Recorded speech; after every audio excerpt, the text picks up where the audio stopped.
अच्छा मेरे साहब, आपकी मैंने एक वीडियो देखी, वो वीडियो आपकी आई उधर, आपने अपने ट्विटर पे लगाई थी और आपने कहा कि भाई देखो मैं तो कश्मीर श्रीनगर में मौजूद हूँ और श्रीनगर में तो सब अच्छा चल रहा है, यहाँ पे तो कोई लॉकडाउन नहीं है, यहाँ पे तो कोई जो है वो मसला नहीं है, यहाँ पे तो सब अच्छा चल रहा है। तो मेजर साहब, अगर सब अच्छा है कश्मीर में और आप समझते हैं कि पाकिस्तानी ये कहते हैं कि जी वहां पे कश्मीर में लॉकडाउन है, तो फिर ये कश्मीर में आपको ये गवर्नर रूल और प्रेसिडेंशियल रूल की क्या जरूरत पड़ गई? क्या किसी और भी ऐसी रियासत में कोई प्रेसिडेंशियल रूल, गवर्नर रूल लगे हुए हैं, रहे हैं जो कश्मीर में? जी, चीमा साहब, बहुत अच्छा सवाल है आपका। ये अक्सर इंडिया में लगते रहते हैं। 1995-96 में उत्तर प्रदेश में लगा था, जिसकी आज की आबादी तकरीबन 22-23 करोड़ की है, एक सूबे की हमारे। और लगता रहता है, पंजाब में लग चुका है। तो जहां जहां पे जरूरत होती है प्रेसिडेंट रूल लगता रहता है, गवर्नर्स रूल लगता रहता है। तो ऐसी बात नहीं है कि सिर्फ कश्मीर में लगा है। हिंदुस्तान में ऐसे दर्जन भर से ऊपर ऐसे राज्य हैं, सूबे हैं, जहां पे गवर्नर रूल या प्रेसिडेंट रूल टाइम टाइम से लगता आया है। इंडिया की अगर आप हिस्ट्री में देखें तो Kashmir is not unique, Kashmir case is not new. यहाँ पे लगता आया है और जब तक ठीक लगेगा सरकार को वो लोग गवर्नर रूल लगाएंगे वहां पे। मैंने ये नहीं बोला कि सब ठीक है, सब ठीक तो यूपी में भी नहीं है, सब ठीक दिल्ली में भी नहीं है, सब ठीक महाराष्ट्र में भी नहीं है। तो हिंदुस्तान में या पाकिस्तान में सब ठीक तो कहीं पे भी नहीं है।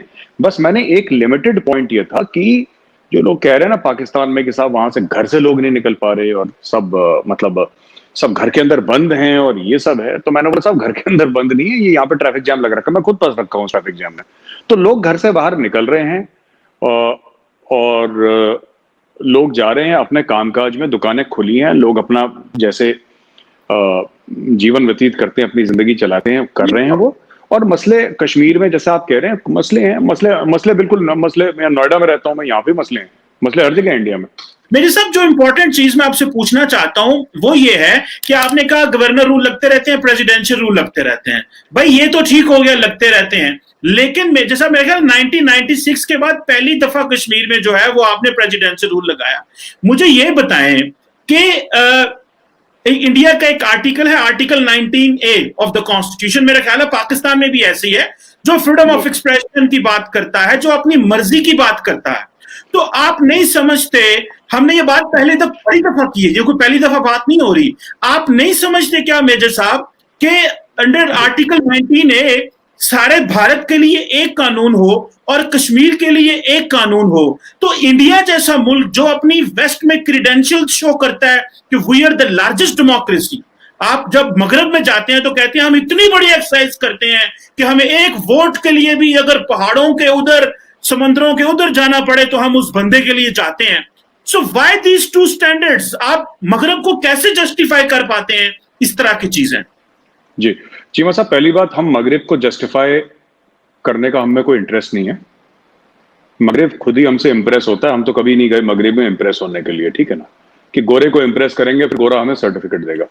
आपने बोला कि ऐसा क्यों है कि आपने बोला ये गलत है, ये नाइंसाफी है कि पूरे भारत के लिए एक कानून और कश्मीर के लिए एक कानून, इसीलिए तो 370 और 35 से हटाया था। That was this thing. तो मैं चाहता हूं आप इसको भी सपोर्ट करें कि पूरे भारत में एक ही किस्म का कानून। That is why 370 and 35 way removed, number 1। Number 2, मैं आपको एक बात बताता हूं चीमा साहब कि फ्रीडम ऑफ एक्सप्रेशन का कोई रोक नहीं है वहां पे। ये जो फ्रीडम ऑफ एक्सप्रेशन है जो कश्मीर में, आप अगर इंडियन टेलीविजन देखें तो कश्मीरी आते हैं, बोलते हैं। आज ही फारूक अब्दुल्ला साहब का बयान है, जो फारूक अब्दुल्ला कहते हैं कि साहब उन्होंने एक main stream Indian television news channel को इंटरव्यू दिया है कि साहब 370 दोबारा बहाल होगा, हो सकता है चाइना की मदद से इंशाल्लाह।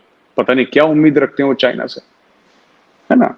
तो यही लोग हैं जो जब ये पावर में होते हैं, कैबिनेट मिनिस्टर होते हैं, तो इनका एक वीडियो मैं आपको व्हाट्सएप करूंगा, इसमें भगवान श्री राम का भजन गा रहे हैं ये फारूक अब्दुल्ला साहब, मैं आपको बताऊंगा। उसमें भजन भी गा रहे हैं, ये भारत माता की जय भी बोलते हैं, ये सब कुछ बोलते हैं।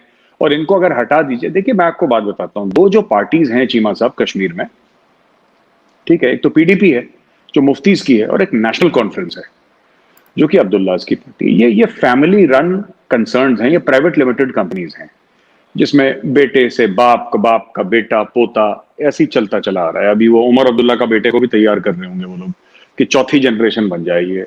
तो मेरा ये कहने का मतलब है कि इन लोगों की दुकान हो गई है बंद वहां पे, बिल्कुल बंद हो गई। अब ये लोग कभी पावर में, चाहे इलेक्शन होंगे भी, ये तो जो पहले चीफ मिनिस्टर बने इलेक्शन से ही बने ना, इलेक्शन से तो बने ये लोग, क्योंकि लोगों ने इलेक्ट करा। तो फिर ये वापस नहीं बन पाएंगे because they have been totally exposed.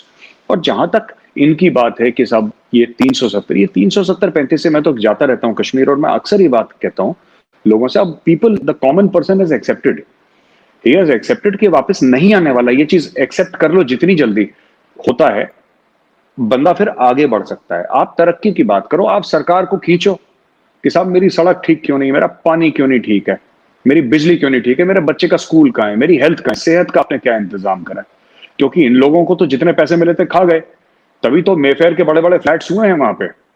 जो भाई आपने लंदन में आपने फ्लैट्स खरीदे हैं, आपके प्लाजाज हैं, आपके मॉल्स हैं, आपकी इन्वेस्टमेंट है, वो पैसा कहां से आया? एक चीफ मिनिस्टर की तनख्वाह कितनी होती है? 2 लाख, 3 लाख, 4 लाख, और कितनी तनख्वाह होती है चीफ मिनिस्टर की? आपको लगता है 3 4 5 लाख में कोई प्लाजा बना सकता है अपना? इनका बिजनेस क्या है? इनका कोई बिजनेस नहीं है। तो इन लोगों ने करा है, now people have totally discredited them. और जहां तक गवर्नर रूल की बात है, प्रेसिडेंट रूल की बात है, ये हट जाएगा। It is now a union territory. ये जो है it is now a union territory, it's not a state. इसकी स्टेटहुड की भी बहाली होगी। Government has already promised that हम इसको दोबारा स्टेट बनाएंगे, नंबर 1। एंड नंबर 2, उधर इलेक्शंस कश्मीर में होंगे। और ये सब बीच में इन्होंने ना 370-35 की बड़ी वो दुहाई देकर इन्होंने बहुत वहां पे, जिसको कहते हैं ना, खप डाला है वहां पे उधर कश्मीर में। ऐसा हो जाए, ये हो जाए, ऐसा हो जाए, हम लोग अलग हैं, हम लोग अलग हैं। कैसे अलग हैं? ये किस तरीके से अलग है? कोई अलग शलग नहीं है। वो सब बंद बुंद करवा दिया, कहानी खत्म हो गई। नहीं मेरे साहब, आप ठीक है, आप यूनियन टेरिटरी बना दिया, आपने कहा। आप बेसिकली जो मैं इंडियन माइंडसेट को समझाऊं और इंडियन गवर्नमेंट के माइंडसेट को, और आपसे जब हम टीवी पे आते हैं तो पता चलता है कि इंडिया वाले 2 चीजें कर रहे हैं। एक तो वो कह रहे हैं यार ये छोड़ो फंडामेंटल राइट्स, इसकी बात छोड़ो, तुम्हारे हकूक क्या चीजें हैं इसकी बात छोड़ो, और बिजनेस करें और कारोबार करें और डेवलपमेंट की तरफ जाएं और इकोनॉमी ठीक करें। इकोनॉमी ठीक होगी तो सारा कुछ ठीक होगा। सो इंडिया के अंदर एक ये टेरिटरी है, एक ये माइंडसेट है, और दूसरा माइंडसेट है भाई अब ये यूनियन टेरिटरी बन गया, ये रिवर्स तो होना नहीं है। तो फिर ये आप नहीं समझते कि without the consent of the people आप फैसला दिल्ली में बैठ के, मतलब ये तो मतलब लॉर्ड माउंटबेटन वाले काम हो गया ना कि भाई बैठे कहीं या फैसले कहीं हमारे लिए हो रहे हैं। भारत लंदन से बैठ के फैसले इंडिया के लिए होते थे, पूरे यहाँ के लिए होते थे, आज दिल्ली से बैठ के फैसला कश्मीर के लिए होता है। तो ये दो किस तरह सिस्टम, ये कितनी देर ऐसे चलेगा? क्योंकि कश्मीरी तो नहीं जो है वो सरेंडर कर रहे, गो कि आपने जबरदस्ती उनके ऊपर सारा कुछ कर लिया। जी, आपने बोला कि फंडामेंटल राइट्स, कौन सी फंडामेंटल राइट्स? आर्टिकल 370-35 है, not part of fundamental rights Cheema साहब। फंडामेंटल राइट्स हैं और directive principles of state policy हैं।